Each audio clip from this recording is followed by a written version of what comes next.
नमस्कार, मी अक्षय पुन्हा एकदा तुम्हा सर्वांचं एडियन बातमीपत्रात मनपूर्वक स्वागत करतोय। आज दिवसभरात घडलेल्या संपूर्ण घटनांचा आढावा आपल्याला घ्यायचाच आहे, परंतु त्या अगोदर नजर टाकूया आज दिवसभरात घडलेल्या काही महत्त्वाच्या आणि ठळक घडामोडींवरती। राज्यात एमआयएम पक्ष राज ठाकरे यांच्या मनसे दोन्ही राष्ट्रवादी आणि अन्य पक्षांपेक्षा पुढे असल्याचा इम्तियाज जलील यांचा दावा। तर नगरसेवकपदी विजयी झाल्यावरती पराभूत उमेदवारांच्या घरासमोर नगरसेवकाने तलवार मिरवत केलाय जल्लोष, महिला आणि नागरिकांचा संताप अनावर। आता बघूया सविस्तर बातम्या।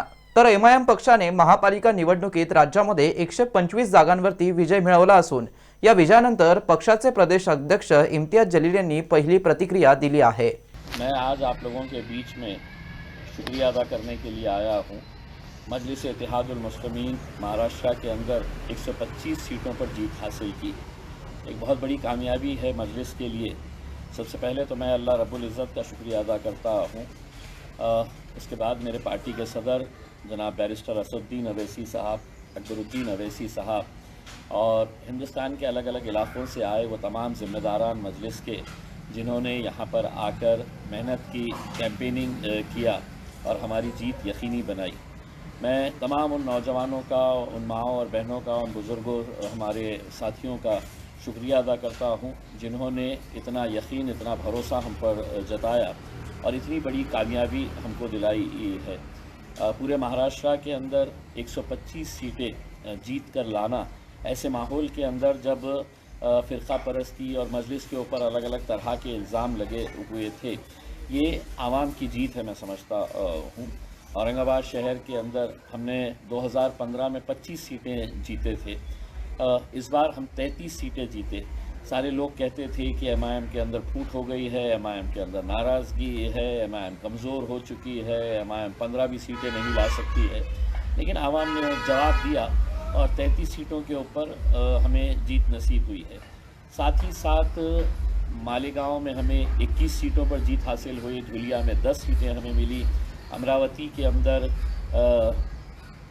12 सीटें हम जीते हैं, नांदेड़ में 14 सीटें हम जीते हैं, शोलापुर में 8 सीटें जीते हैं, मुंबई में 8 सीटें जीते हैं मजलिस इत्तेहादुल मुस्लिमीन ने। यानी कि राज ठाकरे की मनसे, शरद पवार की एनसीपी और अजीत पवार की एनसीपी, अगर इन सब के भी अगर मुकाबला करें तो एमआईएम की सीटें इन तीनों पार्टियों से ज़्यादा है मुंबई के अंदर।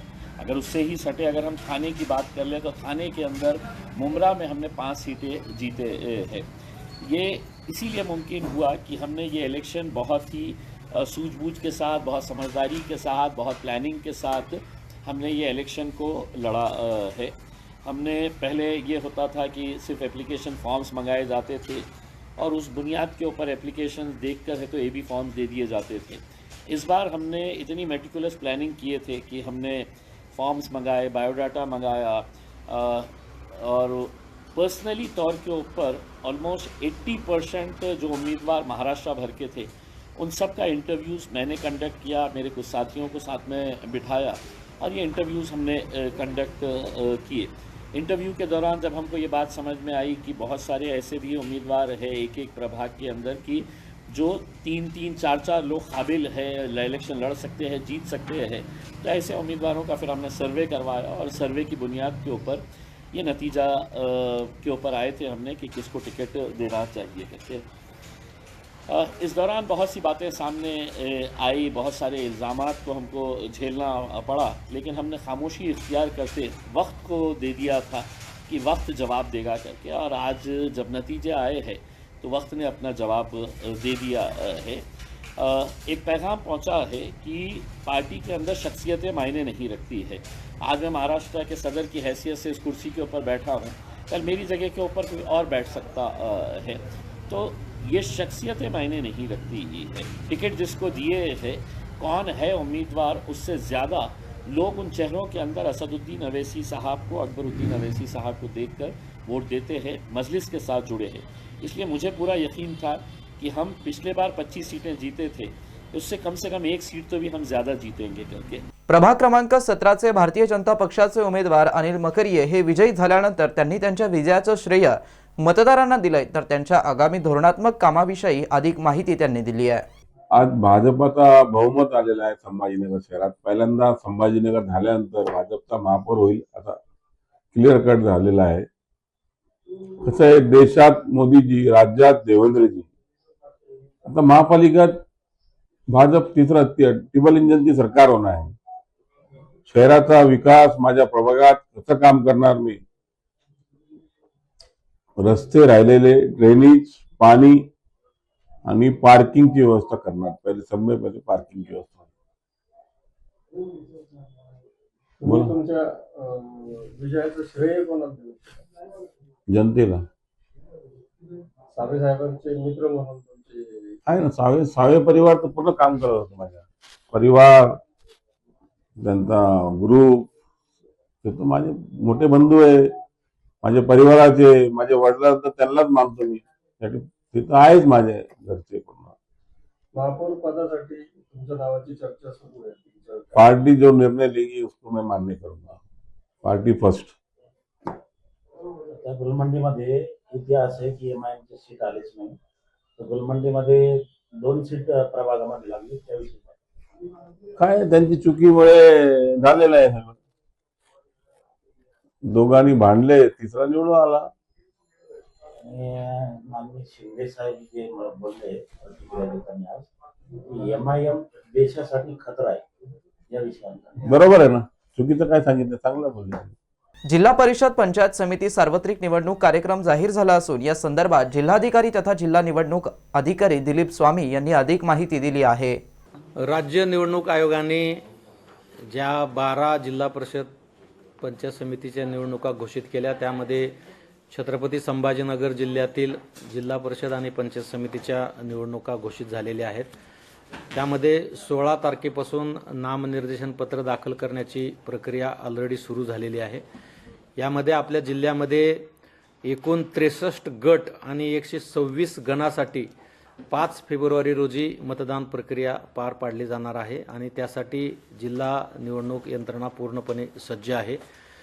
प्रत्येक तालुक्यासाठी निवडणूक निर्णय अधिकारी आणि सहाय्यक निवडणूक निर्णय अधिकारी घोषित करण्यात आलेले आहेत, त्यांचे आदेश पारित करण्यात आलेले आहेत। जिल्ह्यामध्ये एकूण 18,73,054 मतदार या जिल्हा परिषद पंचायत समिती निवडणुकीमध्ये मतदान करणार असून त्यासाठी एकूण 2,282 मतदान केंद्र आस्थापित करण्यात आलेले आहेत।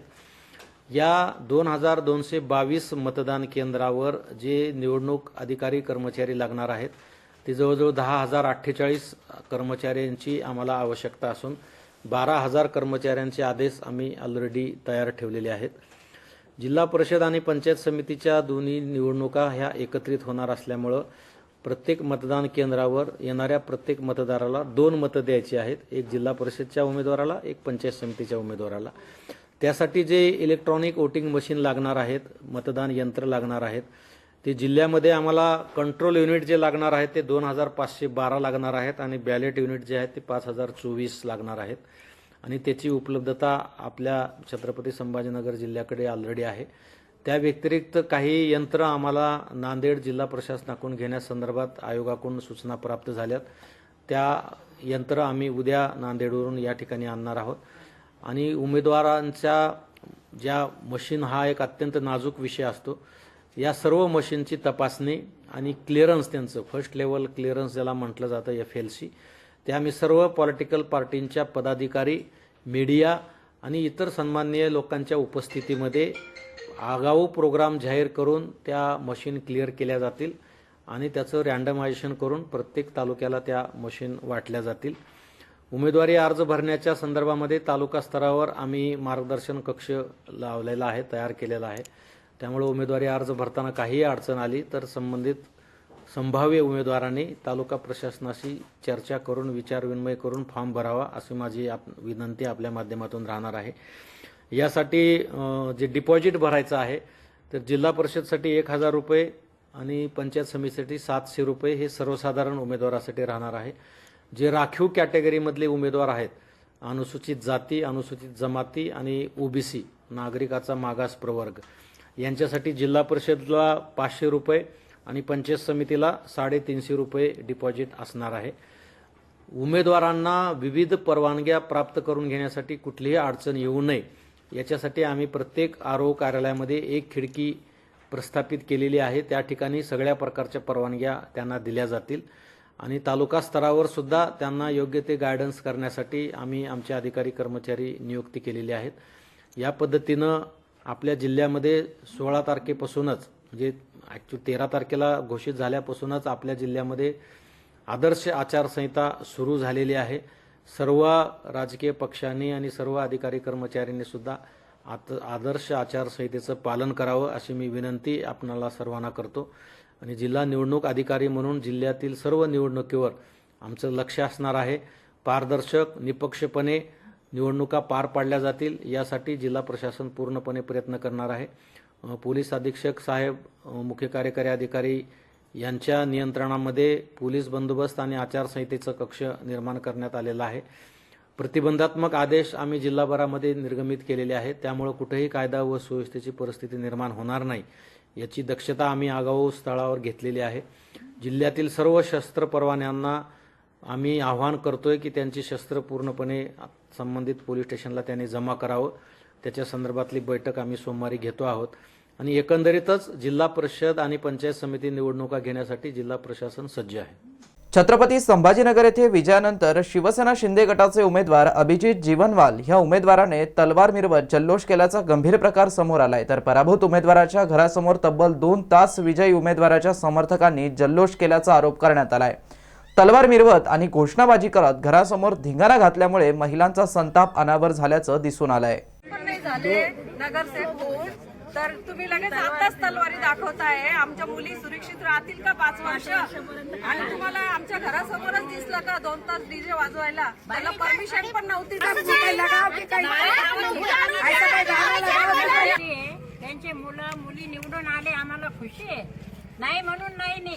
पण याच्यानंतर आमची जिम्मेदारी कोण घेणार आहे? आज माझ्या घरासमोर बसून मी संजय बारवालची मोठी भाभी बोलते. माझ्या दारासमोर येऊन यांनी 2 तास एवढा गोंधळ घातला आणि माझ्या मुलावर हल्ला केला. याची नोंद यांनी घ्यायला पाहिजे. मंत्री भाऊ, तुम्हाला माहिती आहे, तुम्ही आमच्या इथंच राहून लहानचे मोठे झाले. माझे भाऊ भाऊजाई सगळे यांचा संबंध कसा, तुम्ही कसे, आम्ही कसे, सगळे कसे. असं थोडी काही राजकारण झालं होतं सगळं. पण त्यांच्या दारापुढे येऊन एवढा धिंगाणा करायची गरज नव्हती ना. तुम्हाला माहिती आहे ना मोठा भाऊ कसा आहे आपला, कधी कोणाला काय बोलतो का? समजून घ्यायला पाहिजे होतं. या कोण्या पोरांनी केलं, कोणी दाखवलं, काय केलं याची चौकशी तुम्ही करायला. शहरवासियांना एक सुवर्ण संधी. तुम्ही एखादा व्यवसाय करताय का? मग एडीएनवरती जाहिरात करा आणि मिळवा व्यवसायात मोठा फायदा. तर वाट कसली बघत आहात? आत्ताच खाली दिसत असलेल्या नंबरवरती संपर्क साधा. आपल्याला अजूनही काही बातम्यांचा आढावा घ्यायचा आहे, परंतु इथे वेळ झाली आहे एका छोट्याशा ब्रेकची. कुठे जाऊ नका, पाहत रहा एडीएन न्यूज.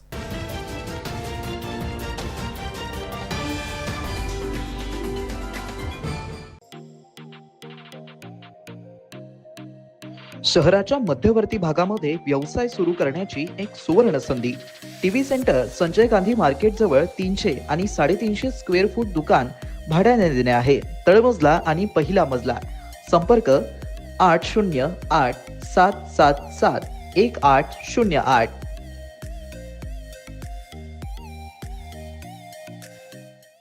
नमस्कार. पोलीस आयुक्त छत्रपती संभाजीनगर व आयुक्त छत्रपती संभाजीनगर महानगरपालिका यांचे करून सर्व नागरिकांना आवाहन करण्यात येते की शासनाच्या आदेश व माननीय न्यायालयाने पतंग उडवण्यासाठी नायलॉन मांजाचा वापर करण्यास प्रतिबंध केला आहे. जो कोणी नायलॉन मांजाचा वापर करील, तसेच खरेदी व विक्री करेल, स्वतःजवळ बाळगेल, वाहतूक करेल, अशा संबंधितांवर कडक कायदेशीर कारवाई करण्यात येईल. कोणीही नागरिक नमूद सूचनांचे उल्लंघन करताना आढळून आल्यास पोलीस मदत क्रमांक 112, पोलीस नियंत्रण कक्ष क्रमांक 024 0224 0500 अथवा स्थानिक पोलीस स्टेशन येथे संपर्क साधावा. लहान मुले हे पतंग उडताना नायलॉन मांजाचा वापर करणार नाही याकडे पालकांनी लक्ष द्यावे. धन्यवाद. आपण मला नाही ओळखत, पण कामाला जरूर ओळखत असाल. कधी इन्कम टॅक्स ऑफिसर बनून, कधी IRCTCचा ऑफिसर बनून, किंवा काय आणखीन बनून रिफंड स्कॅम करतो. कसे? मी इन्कम टॅक्सकडून बोलतोय. आपला 40,000चा रिफंड प्रोसेस झालाय, जो की एका डिजिटल व्हेरिफिकेशन नंतर आपल्या बँक अकाउंटमध्ये जमा होईल. रिफंडच्या आशेने आपण आनंदी व्हाल. मग मी आपल्या मोबाईलवर एक छोटीशी लिंक पाठवीन आणि आपण न विचार करता क्लिक कराल आणि अडकून जाल. मिस्टर स्कॅमर, अडकाल आणि पकडले पण जाल. कोणतीही गव्हर्नमेंट बॉडी रिफंडसाठी कॉल किंवा लिंक नाही पाठवत. स्कॅमरची जुनी पुराणी पद्धत आता नाही पडणार. Distraction. India stop, think and then take action. अनेकांच्या मनात स्वप्न असते की देशाची सेवा करायची, परंतु काही लोकच योग्य प्रशिक्षण घेऊन ते वास्तवात पूर्ण करतात. वास्तविक सैनिक बनणे सोपं काम नाही, कारण प्रशिक्षणाच्या मैदानापासून ते युद्धाच्या रणांगणापर्यंत प्रत्येक क्षण संघर्षमय असतो. फक्त जो इमानदार, समजूतदार असेल आणि ज्याची इच्छाशक्ती प्रबळ असेल असाच व्यक्ती या क्षेत्रात टिकू शकतो. प्रत्येक वर्षी अनेक परीक्षार्थ्यांना यश प्राप्त होते, ते फक्त आणि फक्त गरुडचे अकॅडमी. पंख आम्ही देतो, उंच भरारी तुम्ही घ्या.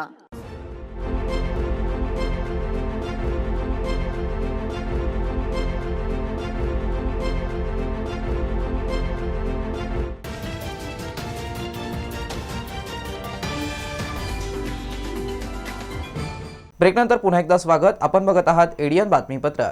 कृषी क्षेत्र, आर्थिक दुर्बल घटक आणि उद्योगांना आर्थिक बळ देऊन स्वावलंबी करणारी महाराष्ट्र ग्रामीण बँक ही उद्योगपतींपासून शेतकरी ते सामान्य नागरिकांपर्यंत पहिली पसंत ठरत आहे.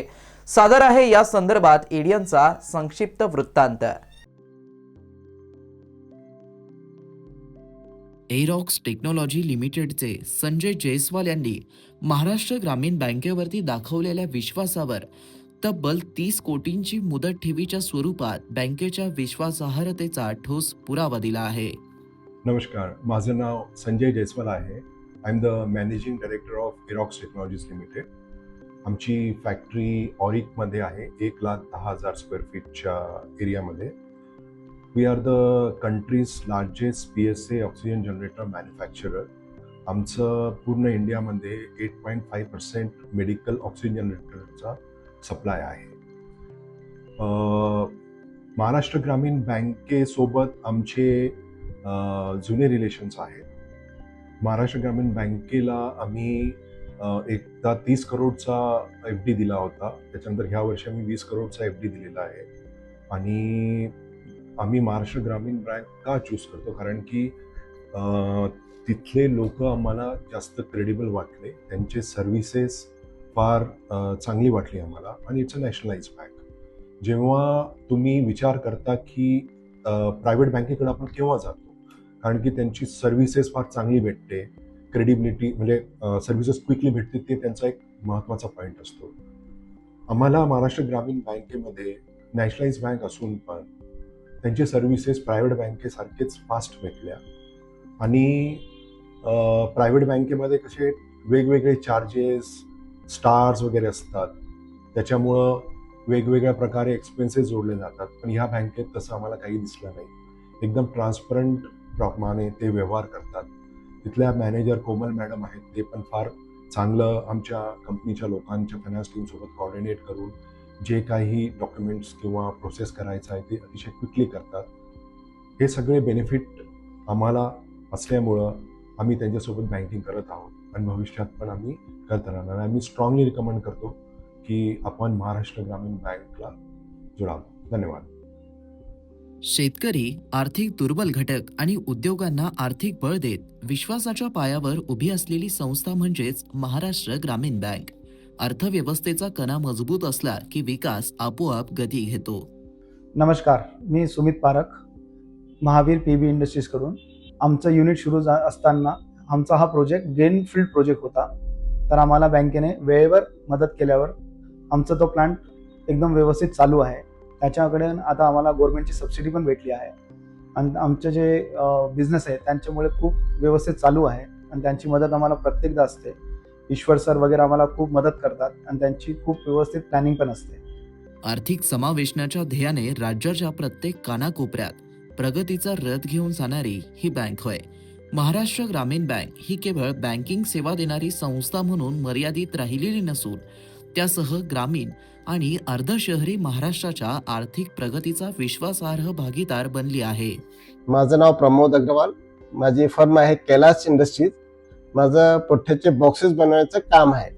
मी आधी माझा बँक लोन 25 लाखाचं होतं. या बँकेत आल्यावर मला अपग्रेडिंग करून मी 50 लाखाचा केलाय.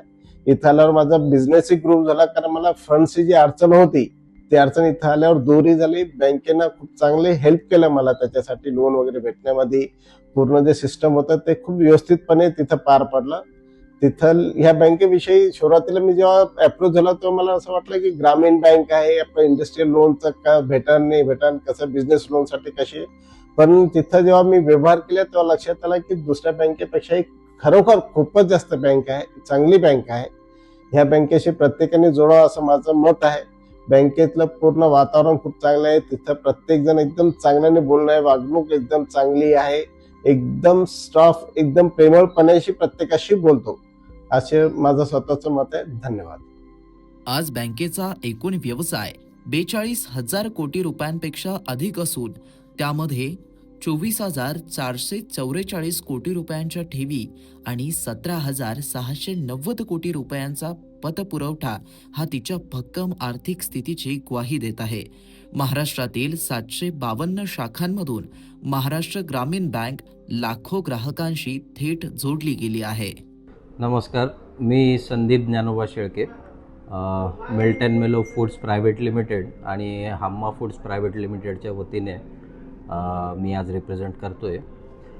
सध्या आपण आईस्क्रीम मॅन्युफॅक्चरिंगमध्ये आहोत हम्मा फूड्स प्रायव्हेट लिमिटेड, आणि विक्रेते पण आपण आहोत मिल्टन मेलो फूड्स प्रायव्हेट लिमिटेडला. मिनिस्ट्री ऑफ फूड प्रोसेसिंगच्या अंडर आपण प्रोजेक्ट टाकलेला आहे, आणि या प्रोजेक्टमध्ये आपल्याला महाराष्ट्र ग्रामीण बँकेकडून बरीचशी मदत भेटलेली आहे, जी की प्रोजेक्ट लोन, काही CC या स्वरूपामध्ये आणि टर्म लोन या स्वरूपामध्ये आपल्याला MGBकडून चांगली मदत भेटलेली आहे, ज्याच्यामध्ये मॉफपीचा काही भाग, काही आपलं वर्किंग कॅपिटल, आपला कॉन्ट्रीब्युशन आणि बाकीचं MGBची मदत, या सपोर्टवरती आम्ही एक प्रोजेक्ट चांगला हातभाराने सुरू केलेला आहे, ज्याच्यामध्ये आपण आईस्क्रीम मॅन्युफॅक्चरिंग आणि by products, dairy products manufacturing करत आहोत. सध्याला बघितलं गेलं तर ट्रान्झॅक्शन चांगले स्मूथ लेवलवरती चालू आहेत, आणि माझ्याकडे पर अकाउंटची लिमिटही MGB बँकेने चांगली करून दिलेली आहे. त्याच्यामुळे मला कधी काही बँकेत जायची गरज नाही पडली. काही मोठे अमाऊंट जेव्हा झाले तेव्हाच मी बँकेमध्ये जाऊन ॲक्च्युली NEFT आणि RTGS केलेले, ज्याच्यामध्ये सर्व्हिस MGBकडून खूप चांगल्या पद्धतीत मला भेटलेली आहे, आणि ऑनलाईन बँकिंग पण बेस्ट आहे, काही इश्यू नाही आहे.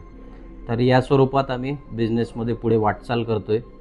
हीच रिक्वेस्ट राहील MGBला की अजून पुढे मदत करत राहावी. धन्यवाद. शेती असो, लघु उद्योग असो की मोठ्या प्रमाणावरती उभे राहिलेले उद्योग असो, प्रत्येक टप्प्यावर बँकेने सातत्याने विश्वासार्ह भूमिका बजावली आहे. Marathwada auto compo private limited जेव्हा महाराष्ट्र ग्रामीण बँककडे गेले तेव्हा मराठवाडा ऑटो कॉम्पोचे 3 प्लांट्स होते. आम्ही जेव्हा महाराष्ट्र ग्रामीण बँक बरोबर असोसिएट झालो आणि त्यांनी आम्हाला जो पाठबळ दिलं, जो विश्वास दिला, मिलिंद घारक सर ह्यांचं जे विजन आहे आणि त्याच्यामुळे जी महाराष्ट्र ग्रामीण बँक आमच्यासाठी उभी होती आणि जी टीम टोटल आहे त्यांची, इट वॉज व्हेरी अप्रिशिएबल. त्याच्यामुळे 3 प्लांटचे आमचे प्लांट वाढत असताना टोटल इन्व्हेस्टमेंटचा आजचा जर आम्ही उल्लेख केला तर आमचं कव्हरेज महाराष्ट्र ग्रामीण बँक बरोबर 51 कोटीपर्यंतचं गेलेलं आहे. महाराष्ट्र ग्रामीण बँकनी हे केल्यामुळे इन्व्हेस्टमेंट्स आम्हाला फार सोप्या पद्धतीने करता आल्या, आणि टॅरिफची सिच्युएशन असताना सुद्धा आम्ही अमेरिकन एक कस्टमर कमवला आहे, ज्याच्यासाठी ज्या इन्व्हेस्टमेंट्स करायला लागल्या त्या आम्ही इतकं व्यवस्थित, टाइमली आणि वेल प्लॅन करू शकतो. त्याच्यासाठी मी महाराष्ट्र ग्रामीण बँकेचे आभार मानतो. या विश्वासाचं खरं प्रतिबिंब फक्त बँकेच्या आकड्यात नाही, तर बँकेवरती विश्वास ठेवून पुढे गेलेल्या उद्योजकांच्या अनुभवातून दिसून आलंय. मी सतीश नारायण महानोर, व्यवसाय माझा छोटा अगोदर होता, परंतु मला अर्थसहाय्याची गरज होती आणि फायबर मोल्डिंगमध्ये मी काम केलेलं होतं. तर त्या संदर्भात मला मोठं फायनान्स आणि बँकच्या शोधात होतो. मी 2-4 बँक माझ्या संपर्कात आल्या, परंतु आमच्या घराच्या जवळच असलेली ग्रामीण बँक यामध्ये मी सहज जाऊन तिथे अप्रोच केला. बँकेने महाराष्ट्र बँकेने जेव्हा म्हणजे माझी जी मेन नीड होती, माझी जी गरज होती अर्थसहाय्याची, ती महाराष्ट्र ग्रामीण बँकेकडनं पूर्ण झाली. त्यामुळे मी चांगल्या प्रकारे माझा उद्योग वाढवू शकलो आणि प्रोडक्शन वाढवू शकलो आणि मार्केटिंगचा एरिया आणि सप्लाय मी जास्त एरियामध्ये मी करू शकलो. माझी प्रोडक्टिव्हिटी वाढवण्याचं मेन कारण मला बँकचा सपोर्ट, अर्थसहाय्याचा सपोर्ट, कारण त्याशिवाय मी काही करू शकत नव्हतो आणि ते मला फार समजून आणि इझी पद्धतीने मला बँकेने अवेलेबल करून दिलं आणि अजूनही बँक वेळोवेळी मला शक्य तेवढं कॉपरेट करते आहे आणि त्याचा मला खूप आनंद आहे. विविधता, पारदर्शकता आणि दीर्घकालीन स्थैर्य याच मूल्यांमुळे महाराष्ट्र ग्रामीण बँक उद्योगपतींपासून शेतकरी ते सामान्य नागरिकांपर्यंतची पहिली पसंत ठरत आहे.